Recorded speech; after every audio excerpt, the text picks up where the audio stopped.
anak-anak sekalian, kita lanjutkan pada pembahasan sebelumnya. Pada kali ini kita akan membahas tentang fluida statik. Nah, sebelum masuk pada fluida statik, pertama ini ada tekanan hidrostatis. Jadi tekanan hidrostatis itu, misalkan pada tekanan zat padat itu kan gaya F, tekanan itu adalah gaya dibagi dengan luasannya. Jadi gaya F ini dibagi dengan luas penampang ini. Nah, luasnya berapa ini?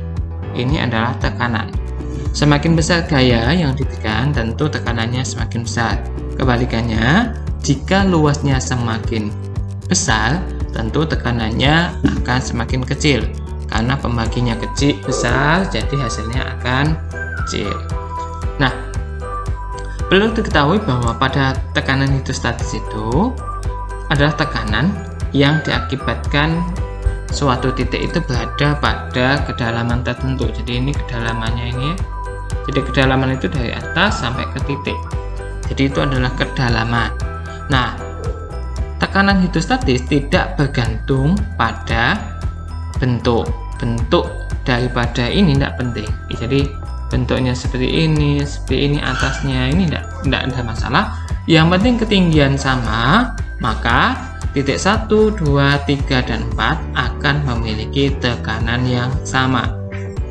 Nah, kalau pada tekanan zat padat tadi, P adalah F dibagi A. Nah, F itu adalah massa jenis kali volume kali gravitasi. Volume, nah volumenya itu kalau kita punya tabung, nah itu kan nanti luas alas kali tinggi. Ini hanya ini A-nya. Nah, tentu nanti berarti kita ganti volume itu adalah luas alas kali tinggi. Maka saya ganti A dan H. Kemudian A-nya hilang, A hilang, maka tinggal tekanan hidrostatis adalah H massa jenis dikali G percepatan gravitasi dan H kedalaman. Nah, jadi pada kedalaman yang sama, titik 1, 2, dan 3 maupun 4, karena kedalamannya sama dari atas ke titik itu sama, maka tekanannya akan sama. Jadi tekanan P1, P2, P3 sama dengan P4, semua sama ya. Nah, jadi ini pun sama pada gambar yang ini. Gambar yang ini nih bisa dilihat bahwa ABC, titik ABC ini A, B, dan C ini kedalamannya diukur dari sini. Nah, jadi kedalamannya A, B, dan C ini sama, sehingga A, B, dan C memiliki tekanan yang sama gitu. Tapi kalau pada gambar yang ini, nah, A, B, C paling dalam, sehingga C memiliki tekanan paling besar. Itu tekanan hidrostatis, di mana Rho adalah massa jenis dalam kilogram per meter kubik, G-nya percepatan gravitasi meter per sekon kuadrat, dan H adalah kedalaman. Nah, kemudian tekanan mutlak pada fluida. Jadi tekanan mutlak itu adalah tekanan mutlak, jadi tekanan luas ditambah tekanan hidrostatis. Jadi misalkan lah kalau kita punya laut, ini ada titik di sini. Nah, ini di atas ini punya P0, jadi tekanan awalnya. Nah, kemudian ditambah dengan ini ke sini punya kedalaman H. Jadi ini mengakibatkan tekanan hidrostatis. Maka tekanan mutlak P absolut itu adalah tekanan permukaan udara ditambah dengan ini tekanan hidrostatis. Ya. Jadi P hidrostatis tadi adalah Rho kali G kali H. Oke. Jadi itu pada tekanan mutlak. Selanjutnya ada bejana berhubungan. Nah, jadi bejana berhubungan ini ada bejana yang memang berhubungan. Jadi airnya zat cair bisa pindah dari muka 1 ke muka 2. Nah, kalau misalkan fluida A kemudian dikasih dengan fluida B yang massa jenisnya lebih kecil, maka nanti ketinggiannya ternyata tidak jadi sama lagi. Ternyata ada selisih ketinggian. Nah, pada titik yang ini kalau saya buat putus-putus di sini, yang sama di sini, maka di sini ini sama di sini, ini tekanannya sama. Jadi kalau ini adalah HA, ini adalah HA, ini adalah HB, nah, maka tekanan di titik A dan B sama, maka PA sama dengan PB. Nah, P itu adalah Rho kali G kali HA sama dengan Rho kali G kali HB. Nah, G-nya kita hilangkan, sama, maka tinggal Rho kali HA sama dengan Rho kali HB. Ini Rho A, massa jenis A, ini massa jenis B. Nah, jadi kita bisa menentukan, oh berarti massa jenis B itu sama dengan gimana? Berarti adalah HA dibagi HB dikali massa jenis A. Jadi ini adalah bagaimana menentukan massa jenis zat cair lain, fluida lain. Nah, dengan fluida yang satu sudah diketahui, misalkan massa jenis A itu biasanya yang dijadikan massa jenis A atau fluida A itu biasanya adalah air. Kenapa air? Karena air mempunyai massa jenis 1000 kg per meter kubik, jadi mudah, ya. Nah, yang B biasanya adalah kita kalau pengen mengetahui massa jenis lainnya, misalkan minyak dan sebagainya, bensin, oli, seperti itu ya. Oke, kita lanjutkan. Nah, ini sekarang pada hukum Pascal. Hukum Pascal ini adalah tekanan yang diberikan pada fluida dalam ruang tertutup akan diteruskan ke segala arah dengan sama besar, kan gitu ya. Sama besar ke segala arah. Jadi misalkan pada gambar ini, kalau piston ini ditekan, jadi orang ini menekan piston mula-mula seperti ini terus ditekan, maka tekanannya kan diteruskan ke sana, sehingga bisa menaikkan daripada mobil ini.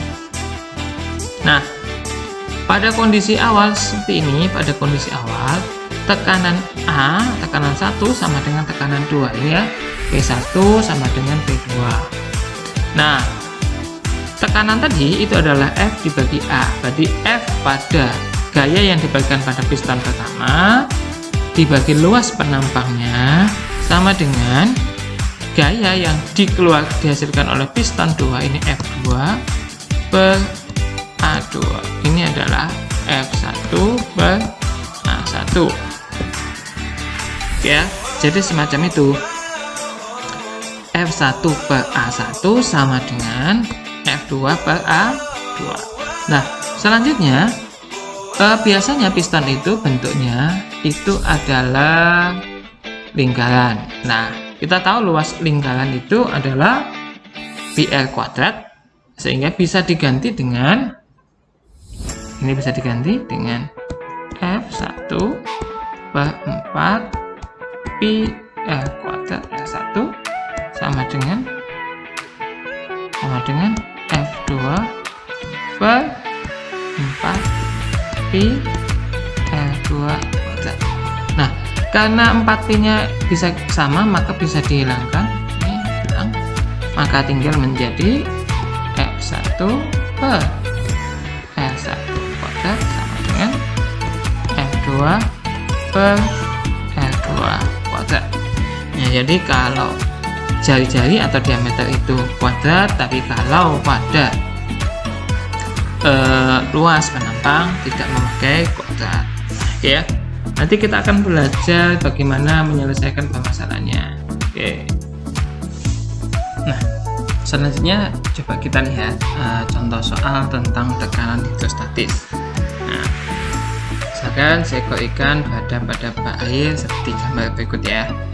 Nah, ini jika massa jenis air adalah 1000 kg per meter kubik dan percepatan gravitasi adalah 10 meter per sekon kuadrat, maka besar tekanan hidrostatis yang dialami ikan adalah, nah jadi ini, nah ikan berada di 60 cm dari dasar. Kalau dari atas, nah ini ketinggian airnya adalah 140 cm. Kedalamannya, nah diketahui bahwa massa jenis air hanya adalah 1000 kg per meter kubik. Kemudian kecepatan gravitasi adalah 10 meter per sekon kuadrat. Kemudian kedalamannya, nah kedalaman itu berarti diukur dari atas sini menuju ikan. Jadi kedalamannya adalah ini ya. Kedalamannya ini adalah hanya.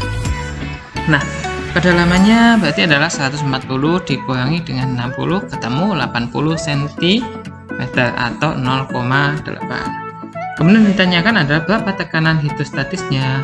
Kita punya bahwa tekanan hidrostatis, P hidrostatis adalah massa jenis, ini massa jenis, dikali percepatan gravitasi dikali kedalaman. Nah, kalau dihitung massanya 1000 kali 10 kali 0,8 maka akan ketemu 8000 Newton per meter persegi atau 8000 Pascal. Nah, cukup mudah ya.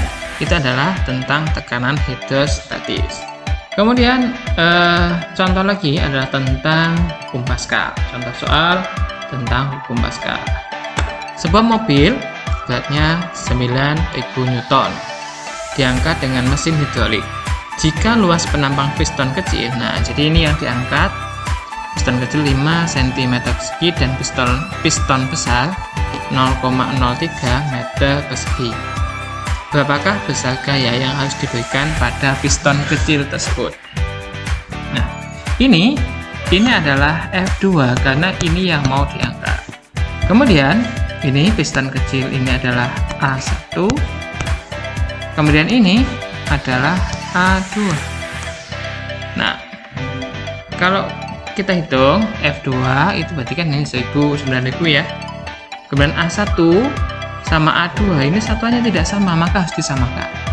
Nah, cm persegi ke meter persegi itu adalah naik 2 tangga, maka dibagi 10.000 atau 10 pangkat min 4. Nah, ditanyakan berapa gaya yang harus kita berikan atau F1. Berlaku bahwa F1 per A1 sama dengan F2 dibagi A2. Kita masukkan F1 dibagi 5 10 min 4 sama dengan 9000 dibagi 0,03. Nah, ini kita kali silang ya, kali silang. Maka 5 kali 9000 10 min 4 itu adalah 4,5. Nah, berarti 4,5 dibagi 0,03 Newton. Hasilnya adalah 150 Newton. Nah, mungkin Anda yang belum bisa membagi seperti ini. Untuk menghilangkan koma di bawah ini, komanya kan 2 angka di belakang koma, maka atas juga dikalikan 100, maka menjadi 450 dibagi 3. Ketemulah 150. Nah, jadi seperti itu contoh soal pada hukum Pascal ataupun tekanan hidrostatis. Nah, nanti kamu kerjakan yang lainnya. Terima kasih.